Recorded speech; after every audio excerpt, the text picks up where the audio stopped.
Okay, so we're here continuing with the Forest Fenn box, continuing with my deep confirmation bias that's in Montana. So I looked at the first few stanzas yesterday.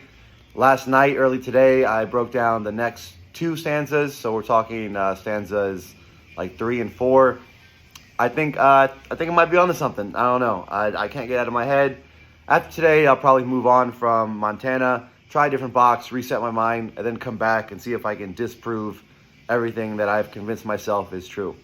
All right. So recap, we already know the general area that I'm thinking of, right? With the glacier, with Browning, with Canyon, with Rapids. It's that area, I guess, to the left of the old town of Browning, which I'm sure there's something still there, but it got disincorporated, hence the was Brown. All right, so we're looking at, from here you are more on your own. The path is always drawing nigh. The compass points now toward the home of point, entry, and C&I. So I don't know if I said this or not, but I did look up alone, solo, and whatnot, corresponding to the different states of Wyoming and Montana, because it could still be in Wyoming. I mean, it could be anywhere. And I also found there's a town called, in Wyoming, it's called Solo, Wyoming. The 2000 census only had one person. No, it's called Lost Springs. I'm sorry, it's called Lost Springs, Wyoming. The 2000 census only had one person. And I said that the Montana Solo only returned to wilderness school in Whitefish, Montana. All right, so again, I don't really think that's super important, but just throwing out information. All right, but I did find Lone Man Mountain in this same mountain range that's in Glacier National Park. Pretty interesting, right? So Lone Man Mountain, so keep that in mind in Montana. All right, so there's also a road called Going to the Sun Road, and there's a mountain called Sun Mountain. Mountain to me are important because I think they're good frame of references, both on a map or in person. And I'm convinced that compass now no longer, because everything seems to be on a second layer or tertiary layer or third layer. So I'm thinking that compass doesn't really actually refer to a true compass. It might, which would be north. Compass always points north. But I'm looking at the commemorative coin and seeing how it has a right angle and points to two different things. I'm thinking maybe you find landmarks and line those up, and then there's the circle, right? There's where they meet. All right, so I'm looking for landmarks, stuff like that. All right, so going to the Sun Road and going to the Sun Mountain, there's also a Sun Point on going to the Sun Road. I'm gonna say going to the sun a lot, but there is, to slow down because I know I'm moving fast, there is a Sun Mountain. There's also a going to the Sun Road that goes to the mountain, and there's also a Sun Point along going to the Sun Road. And the reason why I'm fixated on sun is because seeing eye, it seems to be, I'm looking at seeing eye and thinking of what it could be, and the all-seeing eye, on the back of the dollar bill, but there's also the sun in the eye, the sun in the sky. Okay, moving on. This one seemed pretty interesting. The path is always drawing nigh. So thinking about drawing, thinking about drawing water, drawing something on the ground. And then I remembered back to my land navigation days in the military. Again, a very, very rudimentary level. I'm not an expert. I had like 2 days of training. So they taught us to use our fist, and we memorized the 5 terrain features. I don't know if I can name them all right now. Ridge, valley, draws, I don't know. But I remember draws, and I remember fingers, all right? And the reason why I'm talking about fingers is because of point, entry, and seeing eye. So a finger is basically a ridge, if I can explain this correctly. It's a ridge on a terrain. It's a ridge that has very steep sides and is isolated. So I was thinking of the phrase of point, entry, and seeing eye. If point is not an actual spot, which, there's a sun point, but there's other lookout points all along Glacier as well. Too many to dive into. But what else could point be? You point with a finger, right? So I'm thinking, what if that line of point, entry, and seeing eye, again, we're talking about the compass, because the compass points now toward the home of point, entry, and seeing eye. So what if to line up your compass, if you're not looking for north, what if you need a couple spots? All right, so you're looking for a finger or a ridge of tree and sea and eye. So this is what I was looking for: famous ridges in glacier, named ridges in glacier, named trails along ridges. This, I admit, is going a little bit off. It's not as clear cut as Browning and Glacier. We're getting a little bit into the woods here, which is why this will probably be my last video on this one. But there's a Trail of the Cedars. It's a trail that goes along several ridges in Glacier. And just looking on a map, I'm not good at videos yet. I don't know how to speak while overlaying. Well, I mean, I could do a speak. I don't know. I'm getting sidetracked because I'm getting excited. Okay, reset.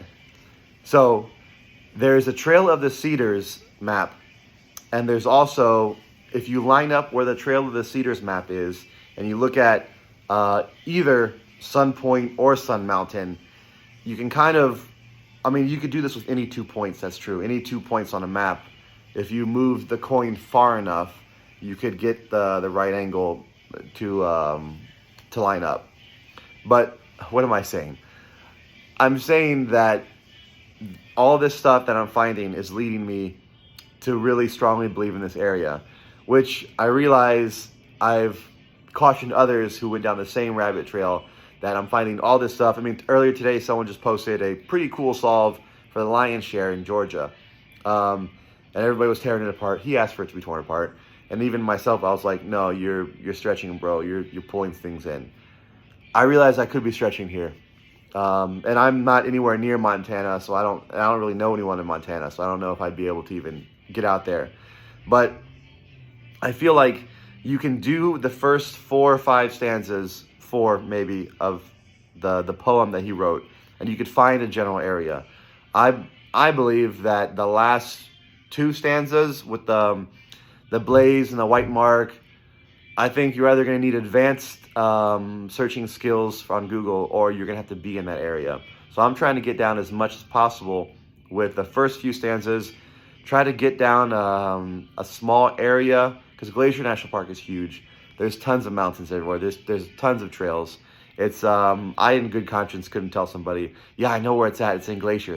That's ridiculous. But if I knew a specific intersection, or if I could use the coin to line up these points, I mean, I would feel good about sending someone, okay, hey, look, take your coin, take your map, line it up on either Sun Mountain, Sun Point, look for the start or the end of what was it called? The Trail of the Cedars, and then look where that circle is. That's a small spot to search. I could do that. Okay, so to recap of all my rambling here, there's also a note, high elevation. Why did I write that down? Distinguishing all you need spots, white mark shows. I don't know what led me to high elevation, but Glacier National Park is high elevation. A couple other notes here. So there's also near Sun Mountain and going to the Sun Road, there's Matapi Peak. I'm trying to see if I pronounce that right, which basically means that the Indian is face mountain, or face of the mountain. Again, seeing eye, I was looking at faces. There's so the way they call it, the reason they call it Matapi Peak is because it's supposed to look like at certain parts of the year, I guess, with the glacier and the snow, it looks like a chief's face, an Indian face. So if you have a mountain that looks like a face, obviously there's eyes. This one, appealed to my imagination, where, Pirates Cave is like look in the eye of the elephant, or find the skull's eyes and go there. I don't know, it'd be less of an area to find what would be the eye of a mountain, but the thing that led me more away from it is some of these mountains and peaks are pretty difficult to climb. And I don't know if JCB would put that out there, but he could use that as a point if you have your compass, which again, I'm thinking that the commemorative coin, because it has the 2 lines, I'm looking for 2 points or something, 2 things in the poem that stand out that you can put the line, match the lines up on, and then the circle, that would be your search spot. Okay, so to recap everything, we were talking about the last 2 stanzas. From here, you're more on your own. I'm thinking of alone. There is a Lone Man Mountain in this range in Montana. The path is always drawing nigh. I'm thinking of drawing. I'm thinking of draws, the terrain feature. which a draw is in between your knuckles or ridges. You have draws, which is basically an indentation. The compass points now toward home. So I'm thinking of what could be a compass if it's not a true compass. That would always point north. The coin could be a compass because it's circular. It's got the lines. I spend a lot of time focusing on the of point and tree and seeing eye. Of point, are we taking it literal that there's actual named places called Sun Point? There's a lot of lookout points. Each mountain has like a lookout point along the trail. Or is it of point, pointing with your finger, which would lead me to the terrain feature finger. And all this stuff, I mean, if you type in the 5 terrain features into Google, or just type in fingers and draws terrain feature, you'll get all this information pretty easily. Of tree, so there's a heck of a lot of trees in Glacier, that's no surprise. But looking for, there's not that many trails that have tree names, or there's not that many like tree mountains, if that makes any sense. But Trail of the Cedars is a pretty well-known trail. And unfortunately it's very long. Well, it's a loop. It's not crazy long. I mean, I think it's only 2 miles maybe. I forget on that part. I didn't write that part down. But if we use that, I mean, the loop on a map, I don't know, this is going to sound crazy, but if you zoom out far enough, high enough level, that loop is pretty small on a dot. I don't know if you can get what I'm saying. But, I mean, theoretically, you could use the whole loop or the center of a loop as a point on the compass. And then stop just beyond the camper's blaze. The thinker stone is all you need. The spot is set with marvel gaze. A white mark shows upon the seat. This one, I don't know, to me it just feels like you have to be boots on the ground to see this kind of stuff, because we're getting toward the last ending part of the poem, which I believe the last stanza is a recap. So I think stanza 6 would be a recap. Stanzas 4 and 5 are boots on the ground directions, I believe. So some of my thoughts about Camper's Blaze. Excuse me, it's a little bit of a cough. I put this in Discord.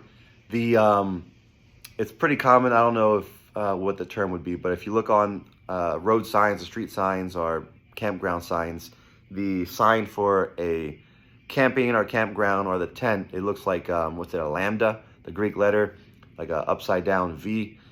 So that could be, you know, a blaze as a signal or a marker.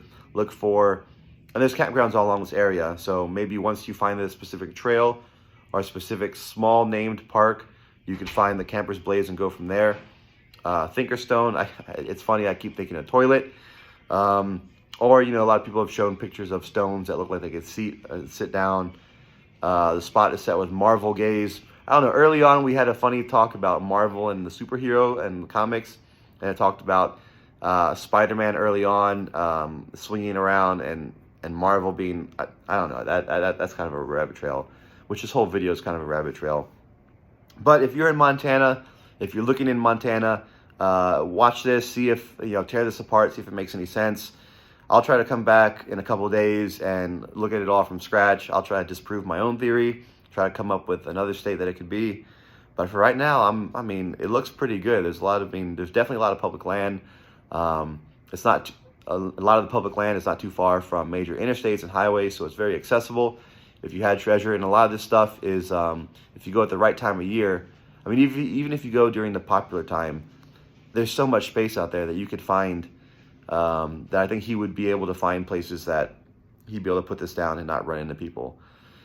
All right, we're wrapping it up. That's all I got. But let me know what you think. Pass this to anyone you know in Montana.